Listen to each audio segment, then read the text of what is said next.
کہ کیسے اس کو جو ہے وہ آپ حل کر سکتے ہیں، جبکہ آپ کی حکومت جو ہے وہ بالکل ہی بیساکھیوں کے اوپر ہو. تو ان کا مسئلہ یہ ہے کہ حکومت جو ہے مکمل بیساکھیوں پہ ہے، اپنا ان کا کوئی لیجٹیمیسی ہے نہیں، تو اس کی وجہ سے ایک پرابلم ہے. اچھا، اب ایک بات اور بھی ہے فواد چودھری صاحب، آپ بھی اتنے سالوں سے دیکھ رہے ہیں چیزیں اور ہم بھی دیکھ رہے ہیں. بڑی انٹرسٹنگ سچویشن اس وقت ملک میں نظر آ رہی ہے. میرا جو انالیسز، اور آپ مجھ سے بہتر بہت جانتے ہیں اور آپ بہت اچھے سے جانتے ہیں کچھ چیزیں تو اندر کی آپ بہت اچھے سے جانتے ہیں. مجھے یہ بتائیں کہ آپ سر جو اس وقت صورتحال بنی ہے، خاص طور پہ ڈار والے کیس کی، آپ نے خود دیکھا ہے اسحاق ڈار صاحب کے جو نواز ہیں ان کی، اب یہ سچویشن بننا، پھر ہم دیکھتے ہیں فیصل واڈا صاحب کے بیانات آنا جس میں انہوں نے کہا کہ وہ مریم نواز صاحبہ کی فائلیں جو ہیں وہ پہنچ چکی ہیں کرپشن کی اور وہ بننے کی خواہاں ہیں وزیر اعظم. پھر اس کے بعد انہوں نے جہاز والے معاملے پہ بھی جو ہے بہت سنائی، پھر اس کے بعد انہوں نے اب یہ اسحاق ڈار صاحب والے معاملے پہ بھی سنائی. تو یہ جو سچویشن اس وقت ایمرج ہو رہی ہے، یہ خود سے ایمرج ہو رہی ہے کیا واقعی یہ، یا پھر یہ جو ہوتا آیا ہے دیکھیں وہی شاخسانہ لگ رہا ہے؟ دیکھیں یہ جو صورتحال ایمرج ہو رہی ہے نا، اس کی بنیادی وجہ یہ ہے کہ حکومت بہت کمزور ہے، عوام اس کے ساتھ نہیں کھڑے، ان کے پاس پالیسی کوئی نہیں ہے. تو اس کی وجہ سے جو چھوٹے ایشوز ہیں وہ بھی بڑے لگتے ہیں. باقی دیکھیں ہر وقت گورنمنٹ کے اندر ایک فشرز ہوتے ہیں، بیان دو خلاف بھی دیتے ہیں، حق میں بھی دیتے ہیں، لیکن حکومت کو اتنا مضبوط ہونا چاہیے کہ وہ ان فشرز کے وہ قابو پا سکے. لیکن یہاں پہ آپ دیکھیں کہ چھوٹا سا بھی معاملہ ہوتا ہے، یوں لگتا ہے کہ حکومت آج گئی اور کل گئی. اور اس کی بنیادی وجہ یہ ہے کہ ان کے اپنے پاؤں نہیں ہیں. اور جب تک یہ ابھی جو صورتحال ہے اس میں لیجٹیمیسی سسٹم میں نہیں لائی جاتی اور ہم ایک قومی حکومت کی طرف نہیں بڑھتے، تو جو پاکستان ہے اس کے اندر استحکام نہیں آ سکتا. اور اچھا، اب اس سے کام تو نہیں آنا چاہیے گا، بالکل آپ نے صحیح کہا، لیکن آپ کو لگتا ہے اس کیس کے حوالے سے بھی اگر دیکھا جائے تو کیا کوئی مورل ہماری کوئی ذمہ داری نہیں بنتی؟ I am talking about Ishaq Dar صاحب کو اگر ہم کہتے ہیں تو. اچھا، ہماری لائن ڈراپ ہو گئی ہے، ویل ٹرائی ٹو کنیکٹ ہم بیک، اور ہم بات کریں گے اس ساری صورتحال پہ جو اس وقت بنی ہوئی ہے، اور خاص طور پہ جو عمران خان صاحب کی بھی سچویشن ہے اس کو بھی اگر دیکھیں تو. اور یہ کیس جہاں پہ اسحاق ڈار صاحب کے جو نواسے علی ڈار صاحب کے بارے میں، تو یہ بہت ہی یہ بار بار بات ہو رہی ہے کہ جی علی ڈار کو جو ہے وہ رضا ڈار کے بارے میں بتایا گیا کہ انہوں نے تصدیق کی ہے کہ ان کا بھانجا ہے، اور جب علی ڈار کو کہا گیا کہ آپ اس رابطہ کر کے کہیں کر کے سرنڈر دیں تو انہوں نے فون پر کہا اور منع کر دیا کہ جی بھاگو یہاں سے. یہ اس وقت سب سے بڑی خبر بنی ہوئی ہے اس وقت پورے ملک میں، اسحاق ڈار صاحب کی، علی رضا ڈار صاحب کی، علی ڈار کی، رضا ڈار کی. And this is very unfortunate کہ ہمارے ملک میں کیا ہو رہا ہے. اور پھر نہ صرف یہی بات بلکہ اگر اسی کی کنیکٹیوٹی میں جائیں تو سارے واقعے میں آپ دیکھیے کہ ہر جگہ جہاں ڈسکشن ہو رہا ہے وہیں پہ بات یہ ہو رہی ہے کہ جی کیسے جو ہے وہ یہ سارا معاملہ ہو گیا، اور وہاں پہ سی ٹی ڈی کو نہیں پتہ، وہاں پہ لوگوں کو نہیں پتہ، وہاں پہ پولیس کو نہیں پتہ. اور پنجاب پولیس کی جہاں بات ہوتی ہے تو ہمیشہ سے کہا جاتا ہے کہ جی بڑی اسٹرانگ پولیس ہے، ہر چیز نکال کے لے آتی ہے. اب دیکھیں انفارچونیٹ واقعہ ہوا ہے، گروپ کیپٹن کی جو شہادت ہوئی ہے ایک بچی کو بچانے کے چکر میں، ایک لڑکی کو بچانے کی زندگی میں، اور اللہ تعالیٰ ان کو جوائر رحمت میں عطا کریں. ان کی جو وائف ہے وہ ہماری بڑی گہری دوست ہے، ریما شوکت صاحبہ، این ڈی یو میں ہم نے ساتھ پڑھا ہے ادھر، اور وہ ہمارے ساتھ رہی ہیں، and she is one of the very fine lady. اور انفارچونیٹلی جو یہ واقعہ ہوا ہے بہت افسوسناک واقعہ ہے، ایک ہستی بستی فیملی جو ہے وہ اجڑ گئی ہے سارے واقعے میں. سو اگین تو ہم دیکھ رہے ہیں کہ کہاں پہ جو ہمارے فوجی جوان ہیں، جو ہمارے رکھوالے ہیں اس وقت عوام کے اور اس ملک کے، اس وطن کے، وہ تو کیسے اپنی جانیں دے رہے ہیں لوگوں کو بچانے میں، لیکن at the same time on the other hand کیا ہو رہا ہے اپوزیشن، مطلب اپوزٹ سائڈ پہ اگر آپ دیکھیں سویلین حکومت کے اندر تو وہ کیا کر رہی ہے، کس قسم کے بیانات، کس قسم کے واقعات سامنے آ رہے ہیں جو ہمارے شرم کا باعث بن رہے ہیں. So this is very important to address کہ آخرکار ہونے کیا جا رہا ہے. فواز چودھری صاحب آ گئے میرے ساتھ واپس؟ اچھا چلیں، ویل ٹرائی ٹو کنیکٹ ہم بیک. جی وہ ہماری جو ہے وہ رابطہ ان سے منقطع ہو گیا ہے، and we'll try to connect ہم بیک اینڈ جی ٹاک ٹو آن اٹ کہ جی کیا ہے ساری situation. But this is very important again کہ جی ہم اس کے اوپر بات کریں، اور سارا، اور خاص طور پہ اب اگر حکومت جاری ہے, جو کہ باتیں ہو رہی ہیں, یا حکومت میں کوئی ہلچلی ہے, یا حکومت ویک ہو رہی ہے, یا کہیں پہ شیکی ہو رہی ہے, تو پھر کیا ہوگا آگے؟ کون حکومت میں آ سکتا ہے؟ آج کا ایک سٹیٹمنٹ بلاول بھٹو زرداری صاحب کا بھی بڑا امپورٹنٹ ہے, جہاں پہ وہ یہ کہتے ہیں کہ جی اس وقت جو ہے وہ لوگ پرانی تنخواہ پہ کام کرنے کے لیے تیار ہی نہیں ہیں. اور وہ کہاں کی بات کر رہے ہیں, یہ بڑی امپورٹنٹ ہے, آزاد کشمیر اور گلگت بلتستان کے حوالے سے, جس میں نئے الیکشن ہوئے, ایک جگہ الیکشن ہونے والے ہیں, اور دونوں جگہ کے حوالے سے وہ یہ بات کر رہے ہیں. So it's very important to understand the context کہ جی جو بیانات آ رہے ہیں اس میں ہونے کیا جا رہا ہے ملک کے اندر. سو یہاں پہ ایک بریک لے رہے ہیں, شارٹ کمرشل بریک ہے کوئک, اس کے بعد واپس آ رہے ہیں. Stay tuned.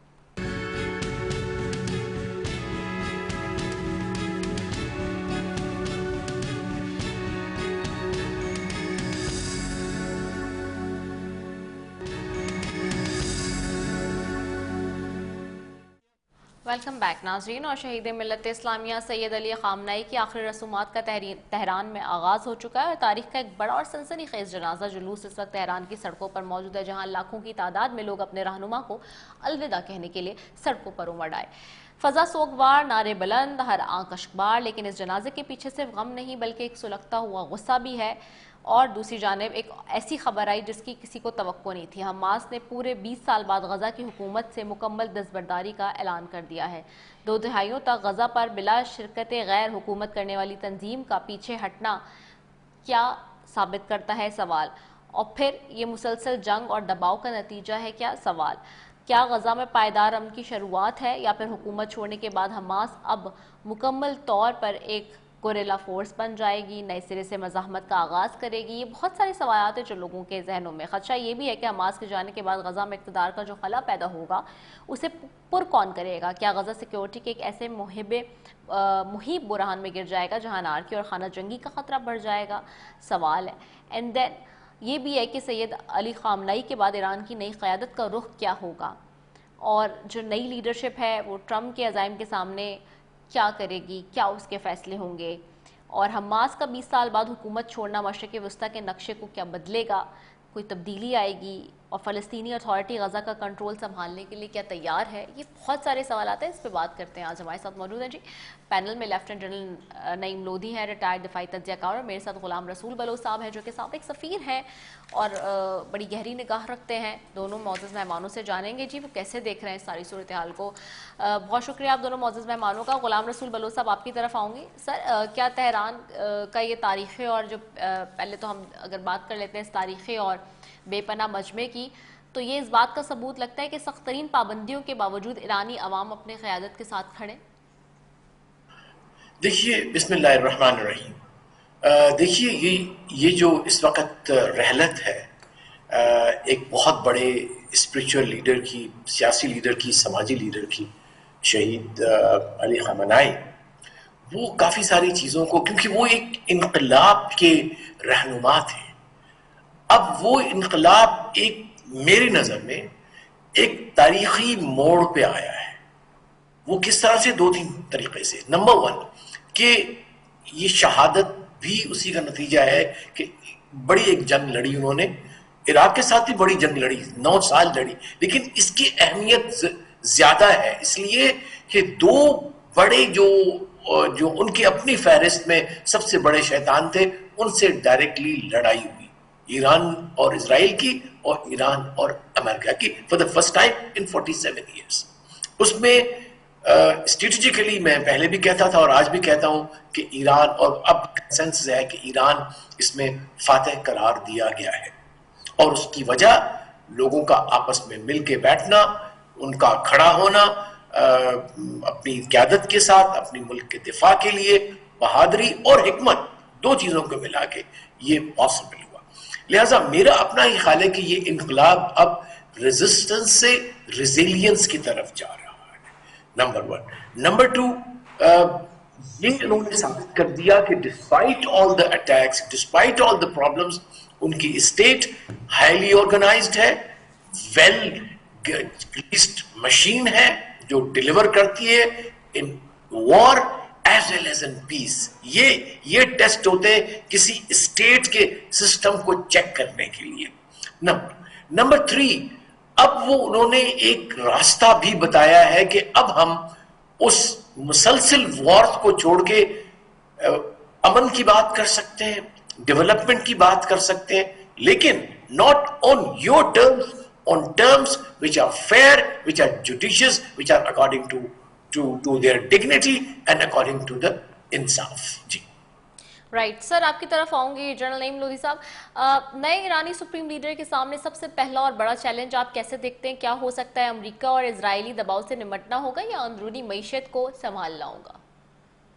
یہ دیکھیں, بات یہ ہے کہ یہ دونوں ہی کام کرنے ہوں گے, اور آپ کو پتا ہے کہ یہ اسٹریٹجی اور اکانومی اور پولیٹکس یہ ساتھ ساتھ چلتے ہیں, یہ گندے ہوئے ہوتے ہیں. ایسا نہیں ہو سکتا کہ کبھی آپ کہیں جی میں صرف اس پہ توجہ دوں گا اور دوسرے کو چھوڑ دیں. کچھ لوگ یہ کہتے ہیں نا کہ یہ اکانومی کا دور ہے, یہ تمام دور اکانومی کے ہوتے ہیں, اور اسٹریٹجی اور پولیٹکس جو ہے اس کو سنبھالنے کے لیے, اس کو سہارا دینے کے لیے ہوتی ہے. تو ان کو ہر طرف سے دھیان رکھنا پڑے گا, ابھی خطرہ ٹلا نہیں ہے. جو دو تین باتیں بڑی کلیئر ہوئی ہیں وہ یہ ہے کہ دشمنوں کو یہ اندازہ ہو گیا کہ یہ جو بھی اس وقت ڈسپنسیشن ہے ان کو عوام کی تائید حاصل ہے. اس تمام جفاکش جو وقت گزرا, ان کا جو مصائب گزرے, اس کے باوجود قوم اپنے اس سیٹ اپ کے ساتھ ہے. یہ بہت امپورٹنٹ بات ہے. خود ان کو یہ اعتماد پیدا ہوگا کہ اتنے لوگ جو ہیں ابھی بھی دل سے ہمارے ساتھ کھڑے ہیں, اور جو لوگ نیوٹرل تھے, جو وسوسے ان کے دلوں میں آتے تھے یا سوچ و بچار کرتے تھے کہ پتہ نہیں یار لوگ وہاں کیا سمجھتے ہیں کیا نہیں سمجھتے ہیں, تو ان کا بھی جو ہے نا وہ جس کو کہتے ہیں کہ وہ کلیئر ہو گیا ہے سچویشن. تو میرے اپنے خیال میں یہ ایک نئے دور کا آغاز ہوگا. اور ایکسیلنسی جو بات کر رہے ہیں کہ یہ ابھی آگے چونکہ ان کو اکنامکلی سانس لینے کا موقع ملے گا ضرور, اور جتنا پہلے لوگوں نے, آپ کو پتا ہے کہ یہاں پر ایک کھڑی کی گئی تحریک, چاہے وہ آرٹیفیشلی تھی لیکن کچھ نہ کچھ لوگوں کی اس کے اندر ڈیمانڈ تھی, اس کی طرف بھی شاید یہ غور کریں گے. ہو سکتا ہے آپ کو تھوڑا سا معاملہ لبرل نظر آئے آفٹر سم ٹائم, یہ میرے اپنی اسیسمنٹ ہے. اور یہ دنیا کے ساتھ ریکنیکٹ ہوں گے, اسپیشلی اس ریجن کے ساتھ. اور وہ جو ایک سٹینڈ آف تھا اسپیشلی سعودی عربیہ کا اور ایران کا, اس میں آپ کو کمی نظر آئے گی. پاکستان کا رول اس میں بھی ہوگا, آپ دیکھیں گے انشاءاللہ پاکستان کے ساتھ تعلقات بہتر ہوں گے. ٹھیک ہو گیا. اور اس طریقے سے پورا ایک نیا آپ سمجھیں کہ ہورائزن اور ایک نیا دن چڑھتا ہوا نظر آ رہا ہے. جی اوکے, میں غلام رسول بلوچ صاحب آپ سے جاننا چاہوں گی, کیا قیادت کی اس تبدیلی کے دوران ایرانی پاسداران انقلاب کی پالیسی میکنگ میں اثر رسوخ پہلے سے زیادہ بڑھ جائے گا, آپ دیکھتے ہیں؟ دس از اے $1 million کوشچن کہ اب اصل پاور کا منبع کیا ہوگا, سینٹر آف پاور کتنے ہوں گے. میری انڈرسٹینڈنگ یہ لگ رہی ہے کہ جس طرح سے انہوں نے وار لڑی ہے, what they call it a decentralized but again meeting the same objectives, تو وہ ہوگا ڈیسینٹرلائزڈ, لیکن کہیں نہ کہیں جا کے وہ آپس میں جڑ جائیں گے اور اپنی اسٹیٹ کو مضبوط کرنے کے لیے آگے بڑھیں گے. اور اس کی ایک اور ریزن بھی ہے. دیکھیے, ہمیشہ جو انقلاب ہوتے ہیں وہ انیشل years میں, initial can be from 10 to 50 years. For example, in Cuba, they are still in انقلاب. نارتھ کوریا ہے, ابھی تک بھی وہ چل رہے ہیں انقلاب میں. لیکن یہ انقلاب میرے خیال ہے زیادہ چیلنجز تھے کہ لڑائیاں لڑی ہیں, کنفرنٹیشن ہے تھی اور ہے ابھی تک.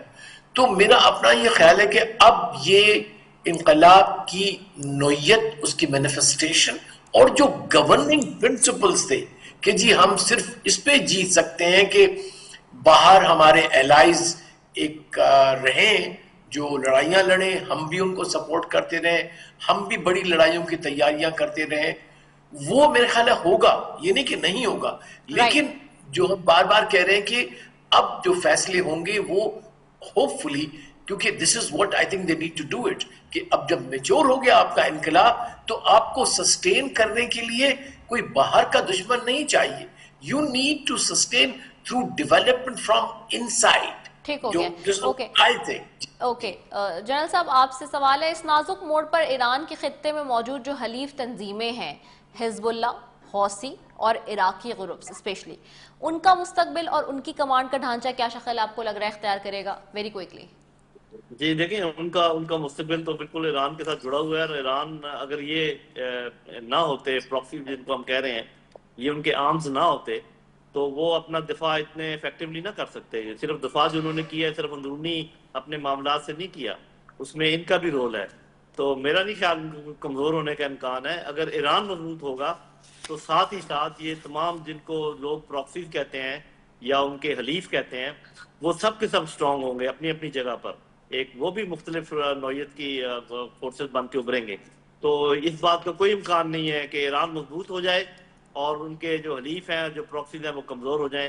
جو لوگوں کا خیال ہے کہ شاید وہ Iran will give up those, no never. وہ ایک قسم کی اس کی دفاع کی گارنٹی میں شامل ہیں.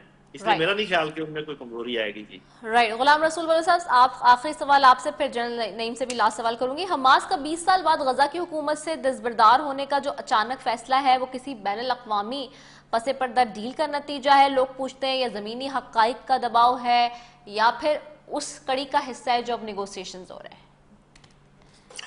آئی تھنک آپ نے آخر میں جو جملہ کہا مجھے زیادہ اس کی طرف اشارہ، میری جو ذہن اس طرف جاتا ہے کہ یہ again is part of that master stroke of Iranian negotiating strategy. Okay.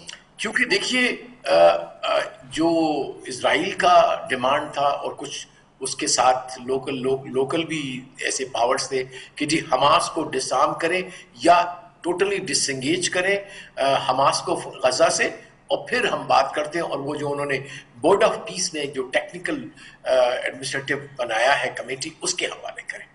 تو انہوں نے ایک قسم کا چیلنج دیا ہے to the international community who want disarming of Hamas اور اس کی ڈس انگیجمنٹ، کہ اب ہم نے چھوڑ دیا. We are not an obstacle in the peace making.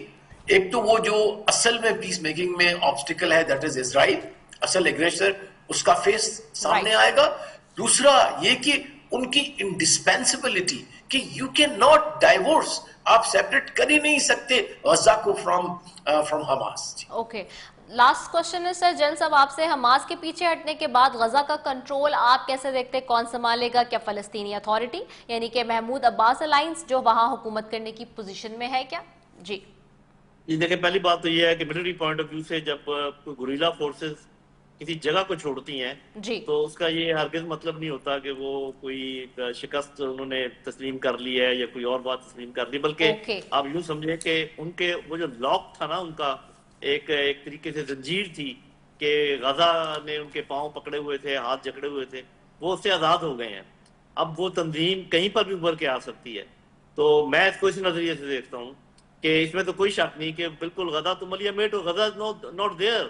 اور پھر یہ کہ جو لوگ رہ گئے تھے ان کا یہ خیال تھا کہ یہ حماس کی، کچھ لوگوں کا یہ خیال تھا کہ حماس کی وجہ سے ہم پہ یہ مصیبتیں ٹوٹی ہیں. تو حماس اگر وہاں سے ہٹ جاتا ہے، ہل جاتا ہے، تو اس کا یہ مطلب نہیں ہے کہ اس نے اپنی جدوجہد چھوڑ دی.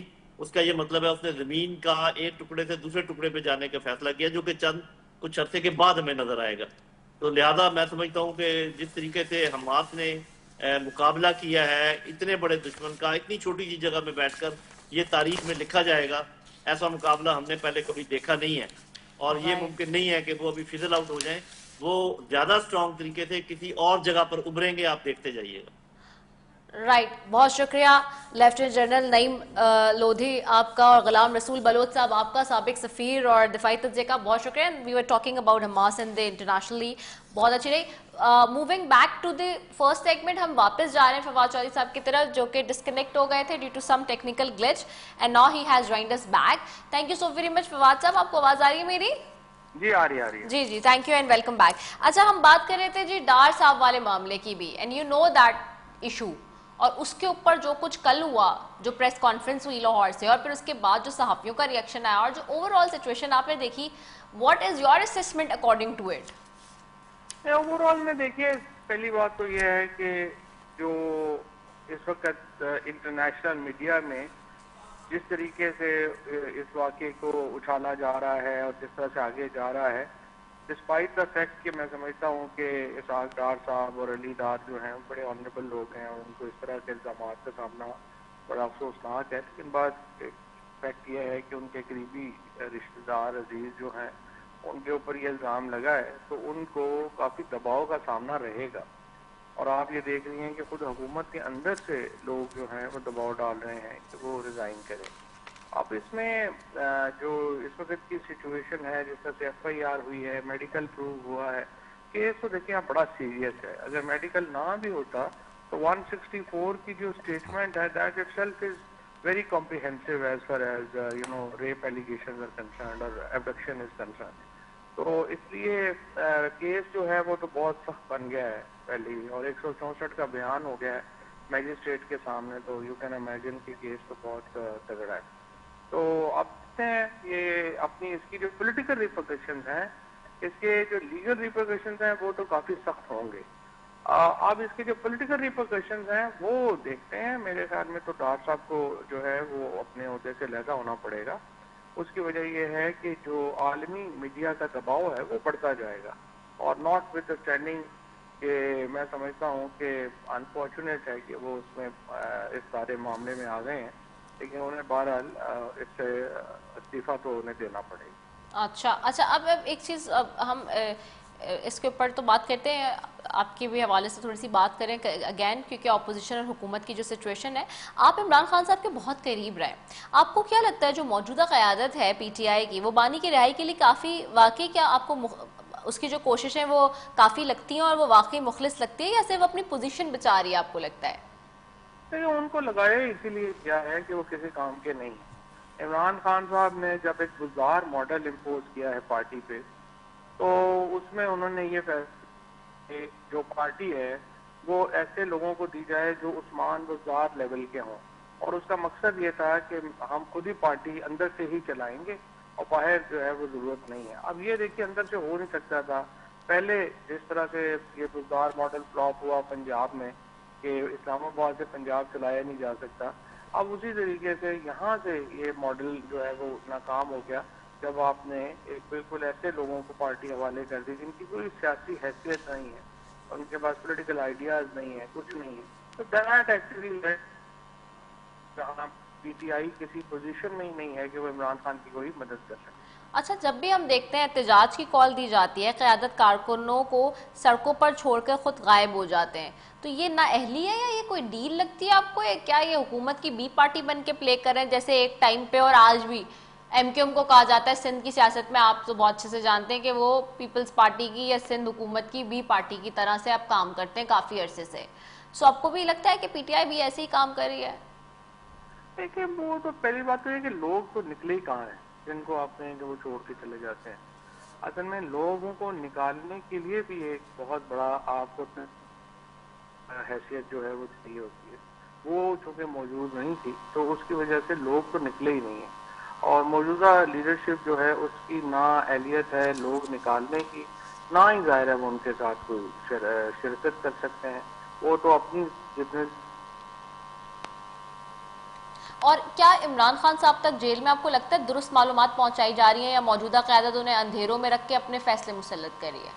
دیکھیے خان صاحب جب تھا اس وقت تو پتہ ہی تھا انہیں کہ کیا ہو رہا ہے کیا نہیں ہو رہا, لیکن بہرحال انہوں نے فیصلہ تو انٹینشنلی کیا نا کہ ایسے لوگوں کو لگایا جائے جن کی کوئی سیاسی قد نہ ہو, سیاسی پوزیشن نہ ہو. یہ فیصلہ تو خان صاحب نے کیا.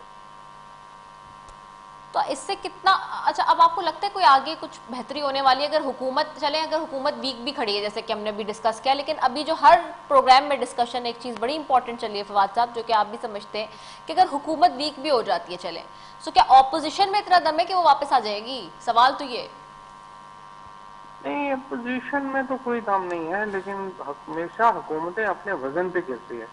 اپوزیشن نے کون سا جو PTI کو کوئی اپوزیشن نے تو نہیں گرایا نا, یا یہ جب بھی نواز شریف صاحب جو گئے ہیں تو وہ اپنے وزن پہ جاتی ہیں, ان کو کوئی اتنا جو ہے وہ اپوزیشن نہیں ان کو. ٹھیک ہو گیا, بہت شکریہ فواد چودھری صاحب ہمارے ساتھ موجود تھے جی, اور بات ہو رہی تھی سابق وفاقی وزیر کی جی کیا حکومت اگر چلی جاتی ہے تو پھر نیکسٹ آپشن کیا ہے, آپشن کیا ہے اس ملک میں, لیکن وہ سمجھتے کہ جی اپوزیشن بھی اس طرح سے اس وقت کام نہیں کری جس طرح سے کرنا چاہیے. اسی کے ساتھ جی اپنی میزبان سے گزری اجازت. پاکستان زندہ باد.